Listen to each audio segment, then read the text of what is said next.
Selamat malam, saudara. Sejumlah partai politik ramai-ramai menyatakan dukungan agar Presiden Prabowo Subianto maju untuk 2 periode pada Pilpres 2029. Pertanyaannya, apakah dukungan ini otomatis sepaket dengan Gibran Rakabuming sebagai wakil presidennya? Kita akan kupas motif dibalik dukungan 2 periode ini. Lalu juga seberapa kuat sebenarnya koalisi akan bertahan dan apa dampaknya bagi demokrasi ke depan. Kita akan membahasnya juga, saudara, malam hari ini jelang pertandingan Timnas Futsal Indonesia yang berhasil menembus final Piala Asia 2026 dan mengukir sejarah baru di level Asia. 2 sorotan ini dan sorotan lainnya akan kami hadirkan dalam Sapa Indonesia Malam. Saya Audrey Chandra.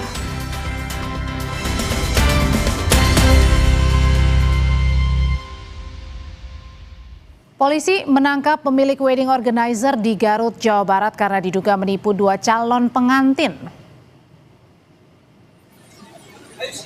Kasus berawal saat korban yang merupakan calon pengantin ini menggunakan jasa wedding organizer dari tersangka untuk acara pernikahan yang akan digelar di Tarogong Kidul, Garut dengan membayar biaya sebesar 72 juta rupiah.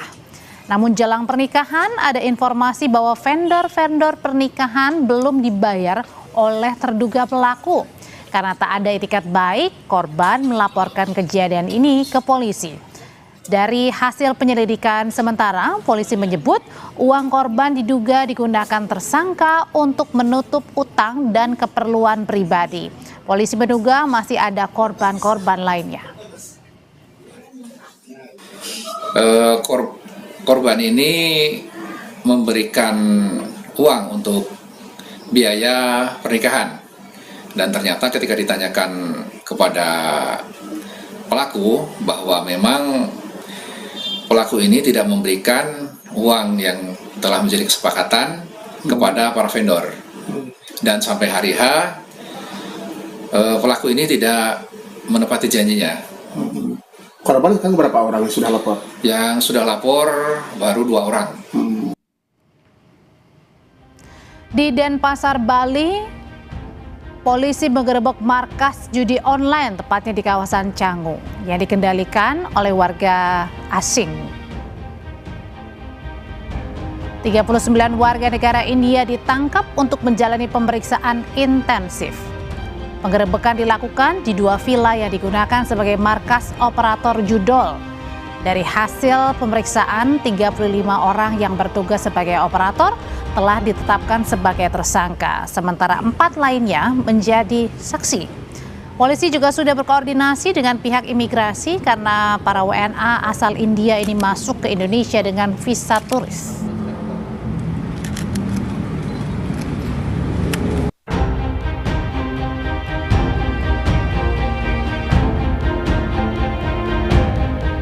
Ada 2 TKP yang dicurigai melakukan aktivitas ilegal yang setelah dilakukan pendalaman benar ditemukan tempat tersebut digunakan sebagai tempat operator atau admin web judi online. Kemudian perkiraan omset dari operasional mereka bernilai sejumlah 22.983.073 rupiah. Rupiah itu mata uang India ya, atau setara dengan 4,3 miliar rupiah. Beralih ke kasus kecelakaan, sebuah mobil box menabrak truk di Banyumas, Jawa Tengah Sabtu siang. Akibatnya kedua kendaraan mengalami kerusakan berat. Kembeke, ris, nang aku gendong nang ngene meja ge. Sit. Ya, sedang sabar. Kecelakaan antara mobil box dengan truk terjadi di Jalan Raya Alas Malang, Kecamatan Kemeranjen, Banyumas, Jawa Tengah. Saksi mata menyebut mobil box lepas kendali usai melewati jalan yang menanjak tajam hingga akhirnya menabrak truk. Diduga kendaraan box mengalami remblong. Kecelakaan tabrakan. Sit ya lur, takut nusuni sit yur. Tak nulungi disit. Terus.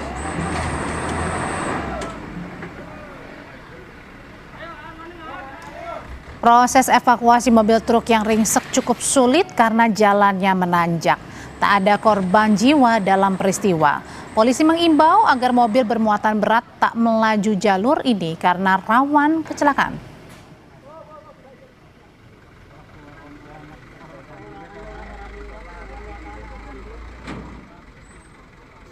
KBM tersebut datang dari arah utara, searah di belakangnya datang KBM box, diduga mengalami remblong sehingga menabrak kendaraan yang ada di depannya. Kami menghimbau kepada para pengguna jalan, terutama untuk kendaraan bermuatan berat, agar tidak melintas di jalur tersebut karena rawan turunan tajam dan rawan kecelakaan. Kecelakaan beruntun terjadi di ruas tol Ngawi, Jawa Timur, Sabtu siang. Akibatnya 3 orang terluka dan dilarikan ke rumah sakit. Ya Allah, astagfirullah.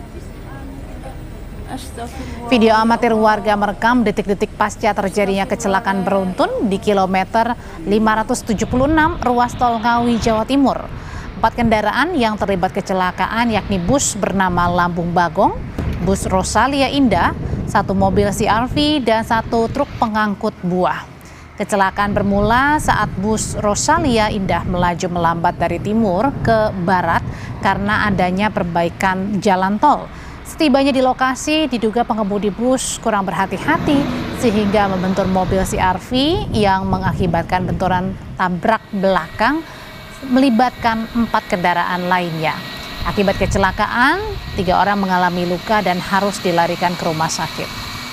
Seluruh kendaraan yang terlibat kecelakaan dievakuasi petugas ke unit laka lantas Polres Ngawi. Ya Allah, astagfirullah. Beralih ke informasi, Timnas Futsal Indonesia yang menghadapi laga di final Piala Asia Futsal 2026 melawan Iran. Laga final jadi kali pertama dalam capaian sejarah tertinggi bagi Timnas Futsal Indonesia. Sebelumnya Timnas Futsal Indonesia melaju ke final usai mengalahkan salah satu tim kuat Asia, Jepang, dengan skor 5-3. Sedangkan Timnas Futsal Iran melaju ke final setelah menumbangkan Irak dengan skor 4-2. Capaian itu bukan hal mengejutkan bagi Iran yang sudah menjuarai 13 kali.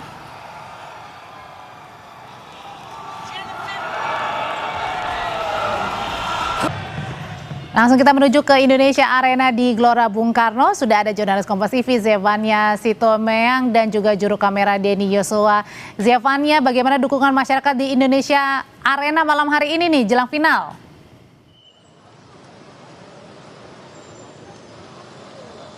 Dukungannya tentu meriah sekali, antusiasme supporter Indonesia ini sudah terlihat sejak sore hari tadi, Audrey dan juga saudara. Tapi sekarang memang saya sendirian ya, saya nggak ramai bersama supporter. Karena tadi sejumlah supporter ini sudah masuk ke dalam Indonesia Arena begitu untuk melihat pertandingan. Karena ini sudah mulai pukul 7 malam, seharusnya ini pertandingan sudah dimulai, laga final antara Indonesia melawan Iran begitu. Tapi memang kalau Anda mau melihat situasi terkini di luar Stadion Indonesia Arena, ini akan kami perlihatkan seperti apa. Kalau Anda lihat ini memang masih banyak sejumlah masyarakat ini yang masih berada di luar. Karena tadi saya sempat bertanya-tanya, ini memang ada beberapa supporter ini yang hendak membeli tiket tapi memang kehabisan tiket. Tadi juga ada beberapa keluhan dari para pecinta Timnas Futsal Indonesia ini yang mau membeli tiket tapi untuk war tiket itu sulit sekali, Audrey. Jadi mereka banyak yang kesulitan mendapatkan tiket. Jadi beberapa ini supporter masih berusaha untuk mendapatkan tiket meskipun pertandingan sudah dimulai, Audrey. Tapi terlihat antusiasmenya masih luar biasa, masih tinggi sekali. Karena tentu ini yang menjadi harapan kita, melihat bagaimana perjalanan Indonesia di laga Piala Asia Futsal ini. Terlihat kita sudah berhasil melewati babak semifinal kemarin setelah melawan Jepang dengan skor 5-3 dengan pertandingan yang cukup dramatis kemarin. Tapi ini yang menjadi harapan para pecinta futsal, di mana mereka memiliki harapan ini agar Indonesia bisa mengukir sejarah. Kita ketahui Iran ini memang, Audrey, salah satu lawan yang cukup sulit untuk dilawan begitu ya, karena mereka menyandang gelar Raja Futsal Asia begitu, melihat 13 kali timnas Iran ini selalu memenangkan Piala Asia Futsal. Tentu ini menjadi PR, tapi kalau melihat bagaimana optimisme dari pelatih futsal Indonesia, Hector Soto, melihat tidak ada tekanan begitu. Justru ini seharusnya menjadi ajang untuk para pemain timnas futsal Indonesia untuk unjuk diri katanya. Jadi tidak ada tekanan sama sekali melihat Iran sebagai lawannya, dan kita akan nantikan tentunya apakah misalnya seperti Brian Iqbal Iskandar ini nanti akan mencetak gol, akan mengukir sejarah. Ini yang kita nantikan bersama, Audrey, dan kita tunggu karena pertandingan ini nampaknya seharusnya sudah dimulai pukul 7 malam waktu Indonesia Barat. Audrey. Meski tidak mudah, tentu menjadi harapan kita bersama Indonesia menjadi juara malam hari ini. Terima kasih laporannya jurnalis Kompas TV Zevania Sitomeang. Beralih ke informasi dari Kementerian Dalam Negeri yang telah mengirim tim untuk menelusuri kasus anak bunuh diri di Kabupaten Ngada, Nusa Tenggara Timur. Tim akan mendalami akar masalahnya. Untuk langkah penanganan, Mendagri Tito Karnavian mengatakan pihaknya akan mengaktifkan simpul sosial di NTT, mulai dari level kepala daerah hingga desa. Kita udah kirim tim ke sana untuk belajar akar masalahnya. Ya, kalau dari kita akan mengaktifkan simpul-simpul sosial, ya, mulai dari kepala daerah sampai ke perangkat kecamatan, desa, sampai ke PKK-nya. Peristiwa siswa kelas 4 SD berumur 10 tahun yang meninggal karena diduga bunuh diri jadi gambaran kelam potret kemiskinan Indonesia. Warga setempat mengungkap korban sempat mengeluh tak mampu membeli pena dan buku tulis. Semasa hidup, korban tinggal bersama neneknya yang berusia 80 tahun, sementara ibunya mencari nafkah di desa lain. Kalau keseharian yang kami tahu di tetangga, ini anak ini tidak tahu lagi, mungkin dia juga terasa beban hidup terlalu tinggi karena tiap hari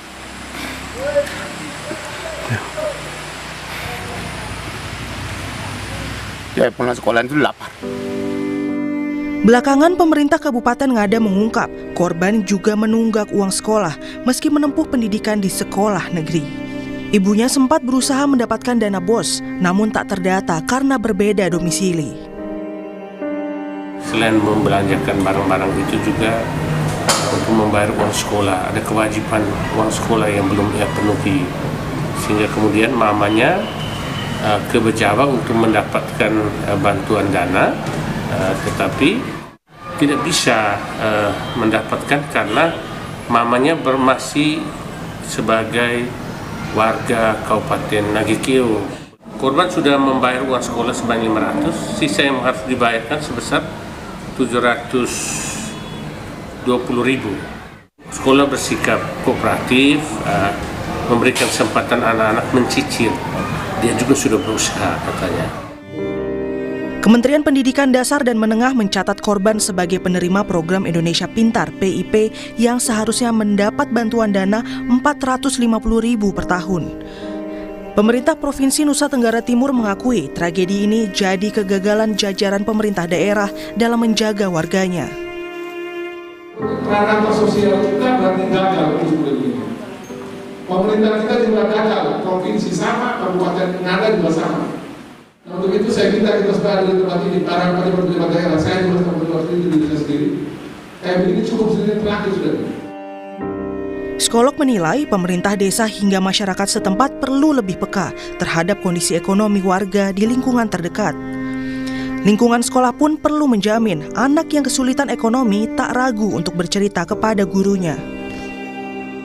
Tanggung jawab negara ketika orang tua juga tidak mampu dalam hal ekonomi begitu. Yang dalam hal ini yang terdekat adalah pemerintah desa. Memang perlunya bagaimana pemerintah desa menggalakkan lagi mungkin apapun dipundi sumbangan yang bisa membantu. Kalau dia tidak mampu, dia bisa berbicara dengan guru, dengan mungkin konselor, dan bagaimana juga bisa saling membantu begitu, sehingga tidak ada anak yang merasa sendiri. Kasus ini jadi alarm keras bagi negara untuk segera memperbaiki kesejahteraan warganya. Tim Liputan Kompas TV.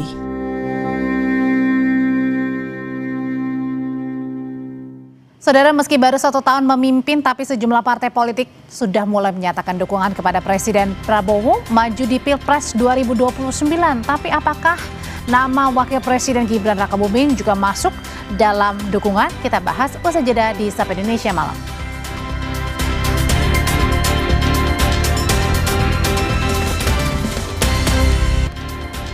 Usai menggelar OTT di Depok, Jawa Barat, KPK menetapkan Ketua Pengadilan Negeri Depok Iwayan Eka Mariarta dan Wakil Ketua Bambang Setiawan dalam kasus suap terkait pengurusan eksekusi sengketa lahan. KPK memaparkan sejumlah bukti dalam operasi tangkap tangan yang digelar Kamis lalu, diantaranya uang sebesar 850 juta rupiah dari total suap mencapai 1 miliar rupiah.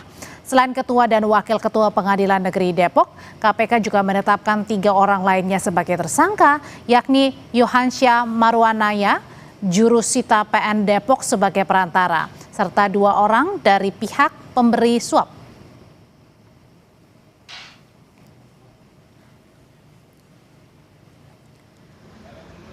Saat menuju mobil tahanan, Ketua dan Wakil Ketua Pengadilan Negeri Depok yang sudah ditetapkan sebagai tersangka menolak menjawab soal kasus dituduhkan kepada keduanya.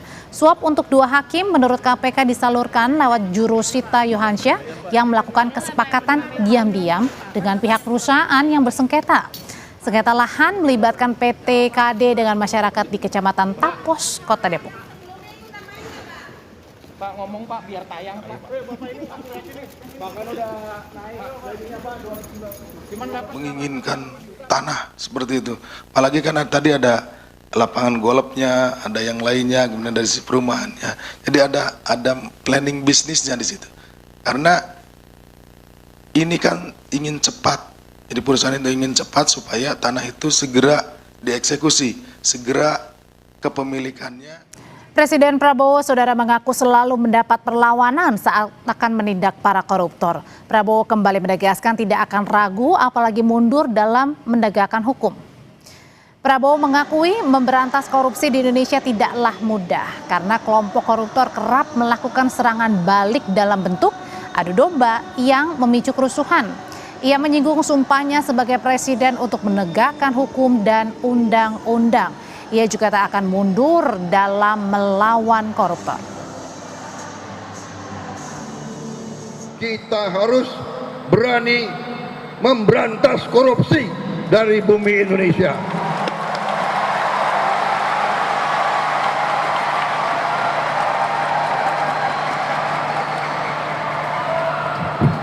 Ini tidak ringan.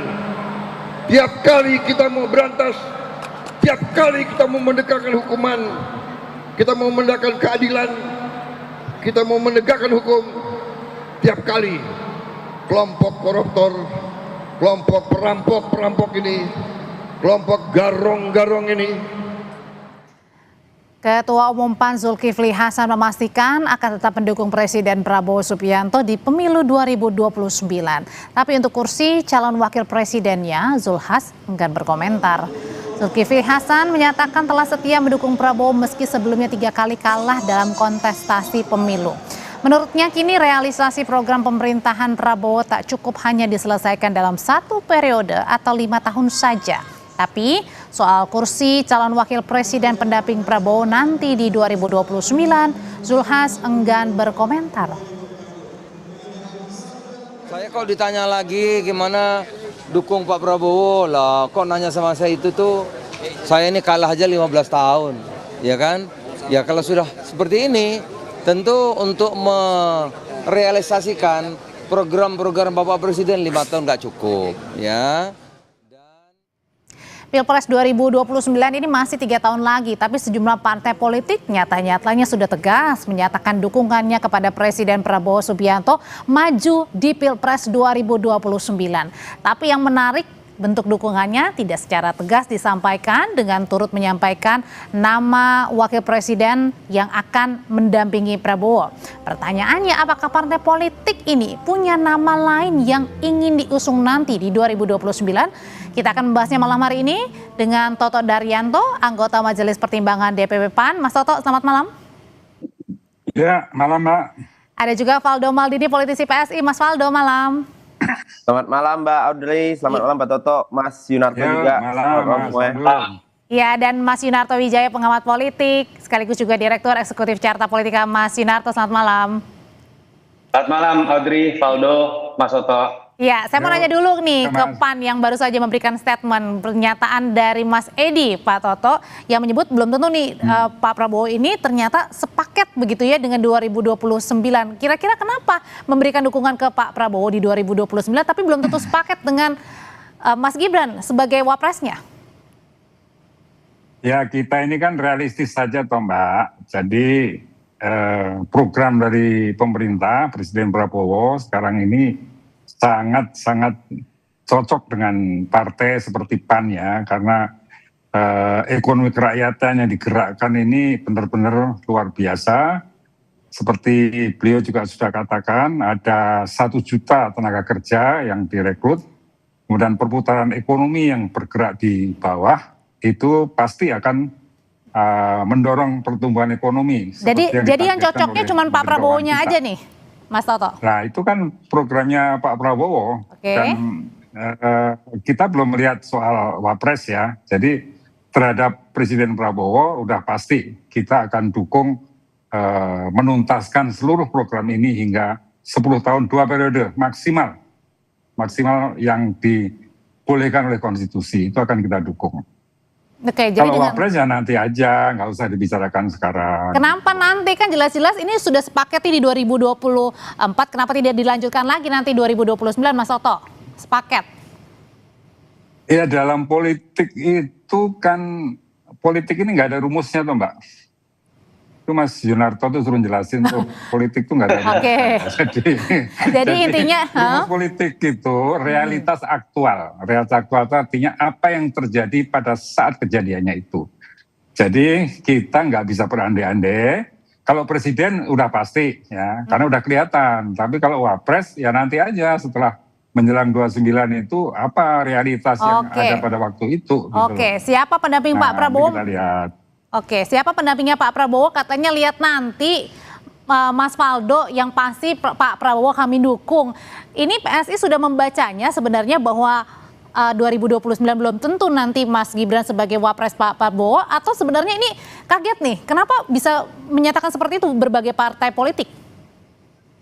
Iya Mbak, sebenarnya kan hari ini tadi realitas juga melanjutkan Pak Toto ya, bahwa kan ini pemerintahan memang baru berjalan, Pak Prabowo dan Pak Gibran. Jadi betul kalau kita bicara masa depan tentunya pijakannya salah satunya kalau menurut kami adalah yang bekerja sekarang, bukan asumsi yang belum terjadi gitu. Karena ada orang yang berharap Pak Prabowo dengan Pak Gibran, kami lah kasarnya gitu. Tapi ada juga yang berharap sebaliknya, kami kira dua-duanya sah Mbak dalam demokrasi, yang nggak bisa disalahin nih satu sama lain nih. Tapi yang mau kami sampaikan adalah Pak Prabowo itu kan adalah keberlanjutan dari era Pak Jokowi. Narasi keberlanjutan ini yang perlu kami kira soal stabilitas pemerintahan dan 2 periode itu bukan soal orang ya, tapi soal menjaga arah pembangunan yang sudah berjalan Mbak. Dan kita kan nggak bisa bangsa ini kita tiap 5 tahun mulai dari nol lagi gitu. Kita harus nyiapin nih pemimpinan yang berkesinambungan. Nah, di sini nih peran wapres kami kira jadi strategis karena bukan sekedar pelengkap aja, dan kita lihat sendiri hubungan yang terjadi hari ini stabil, konsisten, dan Pak Prabowo selalu orang yang membesarkan pendahulunya itu loh Mbak. Kalau kita lihat gimana Pak Prabowo sebagai negarawan dan bukan politik balas dendam gitu. Dan nggak ada juga konflik yang terbuka, nggak ada kegaduhan di dalam, yang ada kan memang baru dugaan dan tentunya harapan publik. Tapi jadi nanti di masa jabatan rakyat yang akan menilai. Tapi kalau misalnya kemarin PAN sudah mendukung, PKB juga, Golkar juga. Nah kalau PSI sendiri sebenarnya sudah nyata-nyata mendukung Pak Prabowo dengan sepaket dengan Mas Gibran? Atau juga masih mikir-mikir?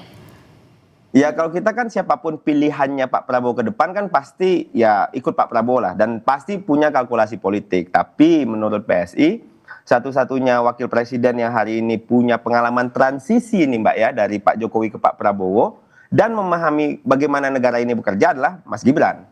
Dia paham pusat dan daerah, ekonomi kerakyatan, digitalisasi, komunikasi generasi muda, pop culture. Nah ini modal real nih untuk mendampingi Pak Prabowo sekaligus memperbesar peluangnya untuk menang. Karena kita bicara elektoral juga. Soal beda pandangan itu biasa saya kira. PAN punya pandangan sendiri. Dan dalam politik makin dekat pemilu itu makin banyak aspirasi yang muncul. Kita mah nggak marah.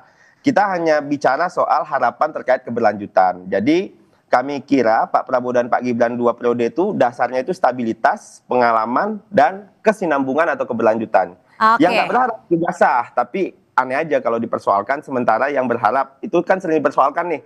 Sementara yang punya agenda mengganti Mas Gibran tuh nggak pernah tuh ditanya motifnya, kira-kira gitu. Oke, nanti sebelum nyampe motif ke sana saya mau nanya dulu ke Mas Yunarto. Mas Yunarto, ini kepagian nggak sih bahas Pilpres 2029, terus kemudian bahasnya juga termasuk cawapres lagi? Itu yang menarik, Audrey ya. Pertanyaannya kan kita baru setahun lebih sedikit, tiba-tiba bukan hanya PAN loh. Yang di catatan saya ada Golkar, ada juga PKB. Sementara Demokrat cenderung mengatakan kita bekerja dulu saja. Nah ketika situasi yang masih jauh dari Pilpres, tapi semua berbondong-bondong, pertanyaannya kan apa sih motifnya? Pilihannya dua. Yang pertama sedang berlomba ingin menunjukkan kesetiaan atau mencari perhatian, atau bahasa kasarnya menjilat lah kalau bahasa netizen. Atau yang kedua, jangan-jangan ada komando.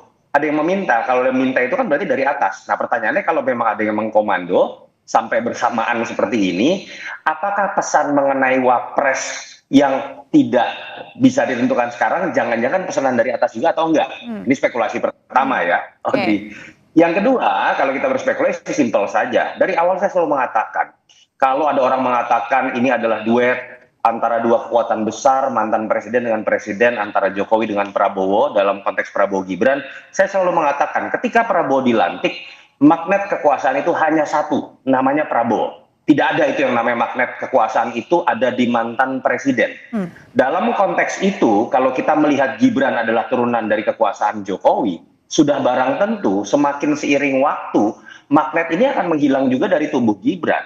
Pada titik itu, para pengikut atau partai pendukung koalisi ya tentu saja akan melihat magnet ini hanya Prabowo. Meskipun tadi Mas Faldo bilang ini keberlanjutan, kalau ada Mas Gibran ini keberlanjutan ini Pak Jokowi?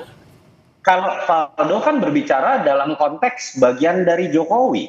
Berbeda dengan Mas Toto Daryanto, berbeda dengan Caimin, berbeda dengan Golkar yang tidak merupakan bagian dari kepentingan Jokowi dan keluarga. Itu yang kedua. Berakhirnya atau makin lunturnya magnet kekuatan Jokowi yang sangat kuat pada saat kita bicara pemilu 2024. Yang ketiga, menurut saya ini lumrah kalau kita bicara pendidikan politik, Audrey. Partai-partai pasti berusaha sebisa mungkin ketika misalnya ketua umumnya nggak bisa jadi capres karena presiden sekarang masih bisa maju kembali, target berikutnya adalah jadi wapres dong.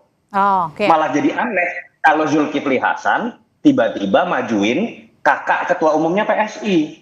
Kalau Caimin tiba-tiba memajukan kakak ketua umumnya PSI, itu kan nggak nyambung. Nah, pertanyaan saya malah sekarang buat PSI, harusnya dalam konteks kaderisasi, yang disebut kader terbaik atau insan terbaik adalah Kaesang, bukan Gibran. Karena ketumnya PSI itu namanya kan Kaesang. Pertanyaan saya atas dasar apa kemudian PSI memajukan Gibran? Apakah karena dia lebih tua dibanding ketua umumnya? Ini konteks pendidikan politik ya. Yang terakhir Audrey, saya tetap sedih. Seharusnya ketika kita bicara baru 1 tahun, nggak ada nih perbincangan partai ini bicara mengenai konsolidasi elektoral. Ayo bicara kerusakan ekologis yang menyebabkan bencana di beberapa daerah. Ayo bicara guncangnya pasar saham kita yang sudah 2 minggu menggoncang sektor. Daripada ribut-ribut masalah cawapres ya Mas ya.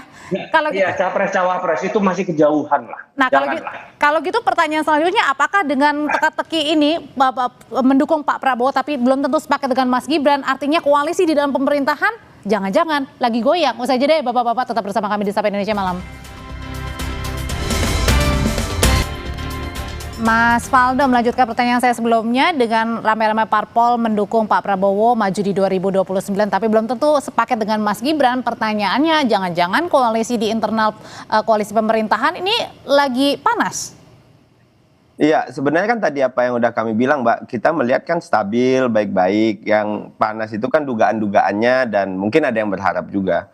Tapi memang kalau kita lihat Pak Prabowo dengan konsolidasi politik yang selalu beliau lakukan adalah orang yang menyadari bahwa Indonesia ini nggak bisa dibangun sendirian gitu.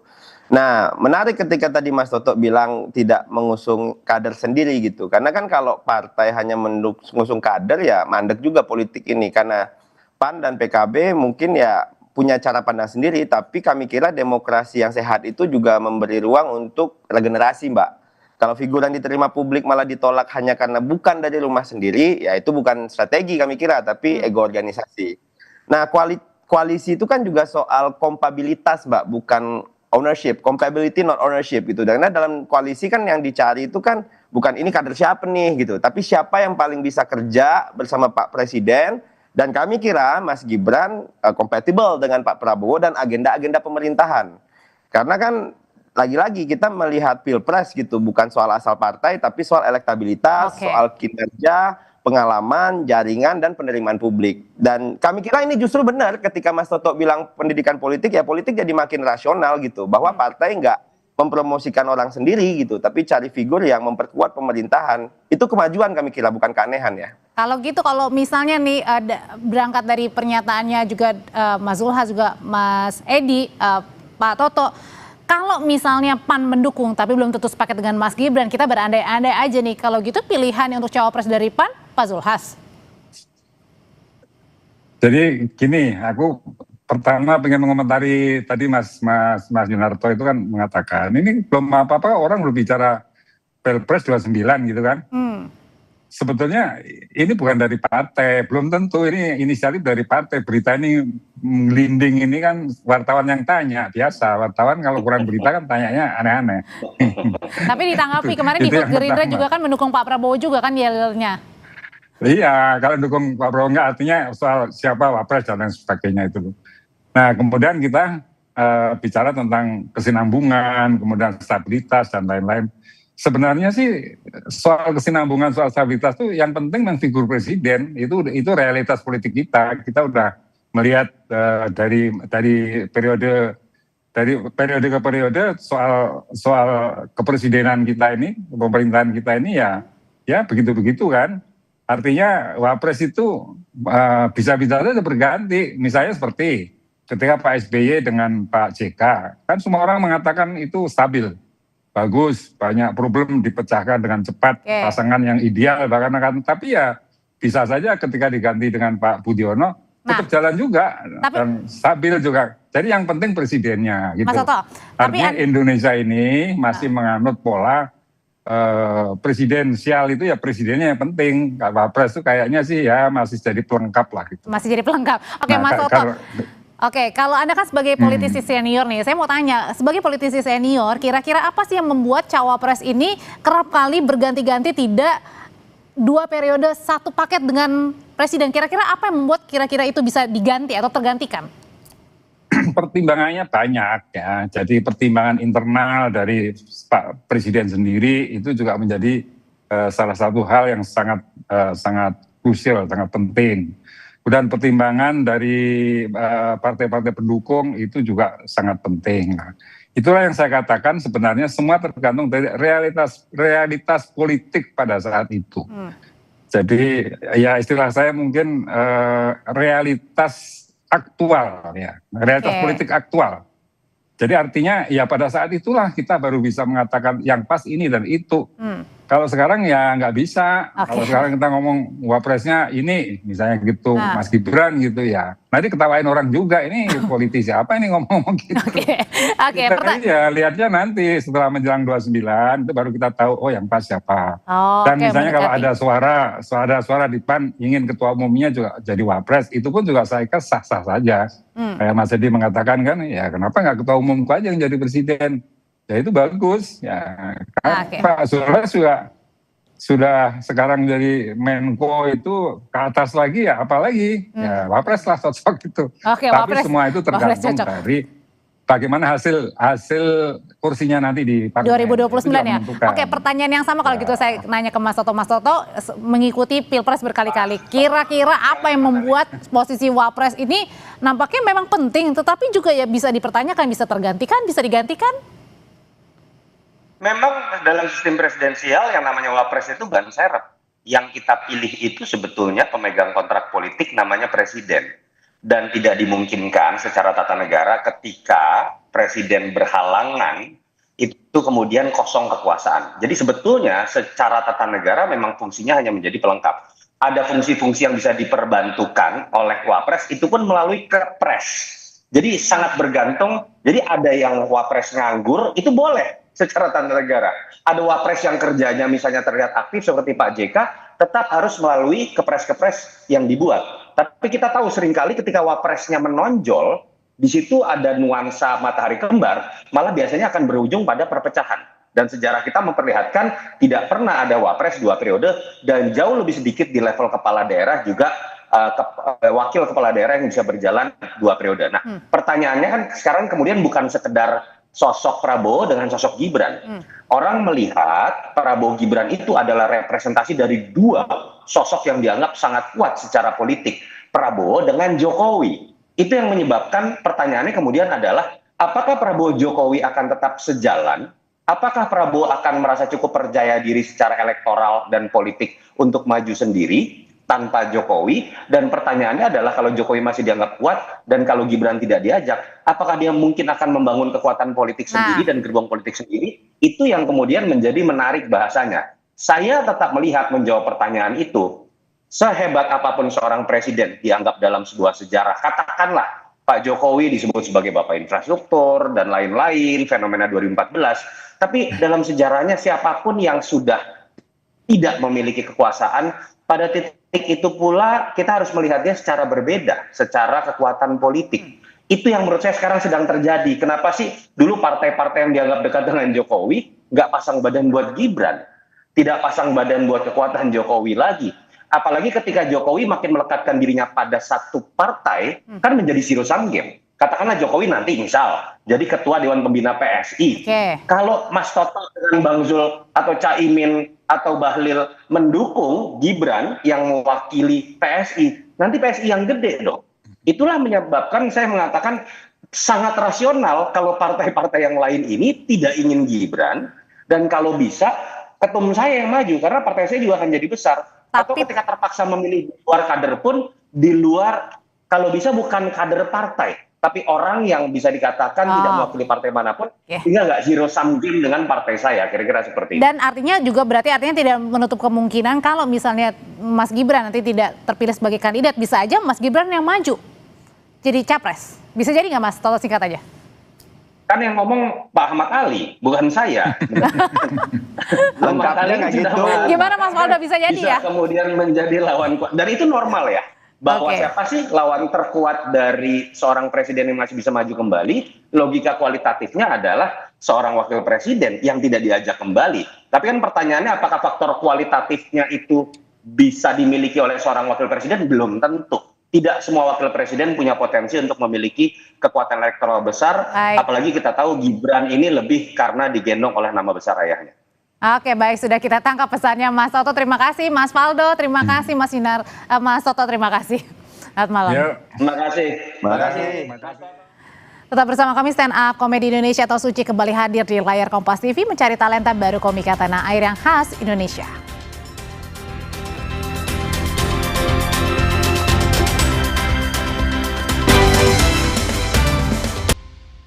Saudara, musim suci ke-12 sudah dimulai. Saat ini Kompas TV sudah membuka audisi bagi para pemirsa Kompas TV yang ingin mengikuti suci ke-12. Dan saat ini saya bersama dengan salah satu peserta yang sudah mendapatkan golden ticket. Artinya sudah lolos nih ya Kak ya? Alhamdulillah sudah lolos. Oke, Kak boleh di-share bagaimana tadi masa seleksinya dan juga penjuriannya seperti apa? Dan materi apa yang Kakak bawain? Oke, tadi kebetulan aku bawa materi yang membawakan persona diri aku itu cewek bongsor. Jadi lumayan suasananya luar biasa menegangkan ya, di depan langsung jurinya Pak De Indro dan Mas Gilbas. Dan itu benar-benar kita harus melatih mental kita di depan juri, terus karena penulisan, pembawaan semua dinilai sama juri sih. Ada nggak Kak mungkin barangkali komplimen ataupun pujian khusus yang disampaikan oleh juri ke Kakak tadi? Karena tadi pembahasannya yang setelah saya tampil yang dinilai itu adalah pembawaannya udah sama seperti komika pada umumnya gitu ya. Terus juga karena saya perempuan tuh jujur jarang banget sih jadi komika di Indonesia, itu sih paling. Aku harap kakak nanti lolos untuk tahap-tahap selanjutnya. Terima kasih atas waktunya, semangat ya kak ya. Nah itulah tadi salah satu peserta yang sudah menceritakan pengalamannya ketika mengikuti audisi Suci ke-12. Dan saat ini saya bersama dengan juri yang mungkin barangkali akan meng-share seperti apa sih indikator ataupun kriteria yang dikatakan lolos Pak Dendro. Ya, biasanya kita ada dua juri kali ini. Satu juri lebih pada teknis, ada struktur yang harus dipenuhi di stand up comedy, ada kaidah-kaidah yang harus dipenuhi di stand up comedy. Kalau saya kebetulan menilai dari segi katakanlah budaya ya, cara berpikir. Kenapa? Karena dari awal kebetulan saya ikut memidani Suci dari awal, itu kita memang memilih stand up comedy Indonesia, ya. Indonesianya ini. Jadi walaupun ini stand up comedy tetap ada Indonesianya. Nah, itu kenapa seperti itu? Karena memang satu-satunya cabang seni yang benar-benar lekat dengan budaya menurut saya ya komedi. Dan bangsa ini bangsa komedi menurut saya. Semua di mana-mana ada komedi ya, di pemerintahan ada komedi, di DPR ada komedi gitu. Jadi itu sebetulnya yang saya nilai. Ya oke lah, semuanya boleh bersuara kok. Ini negara demokrasi. Tapi buat saya, komedi is komedi. Ketika komedi kemudian dipersalahkan, ya marilah kita ulangi lagi berpikir. Gitu. Makasih banyak Pak Dendro atas Sama-sama. waktunya. Nah itulah tadi sempat ngobrol panjang dengan Pak Dendro yang mengatakan bahwa sebetulnya komedi itu adalah bagian dari kultur masyarakat Indonesia yang memang tidak harus dianggap sebagai pemecah belah. Justru komedi ini menjadi pemersatu bangsa. Tadi disampaikan oleh Pak Dendro juga bahwa harapannya di stand up komedi Indonesia ini tidak hanya mencari talenta-talenta muda yang terbaru, yang fresh begitu, tapi bagaimana juga mampu membangun daya pikir yang kritis dan juga menyampaikan dengan santun. Ferdiska Ananda, Yoga Septa Janaloka, Kompas TV Jakarta. Dapatkan selalu berita dan informasi terupdate hanya di Kompas TV di channel 11 televisi Anda. Satu langkah lebih dekat, satu langkah makin terpercaya. Saya Audrey Chandra pamit. Terima kasih Anda telah menyaksikan Sapa Indonesia Malam. Perbaharui terus informasi Anda hanya di Kompas TV dengan 3 botol air mineral 700 ml yang setara 2 liter air untuk 1 hari penuh kesejukan. Selamat malam, sampai jumpa.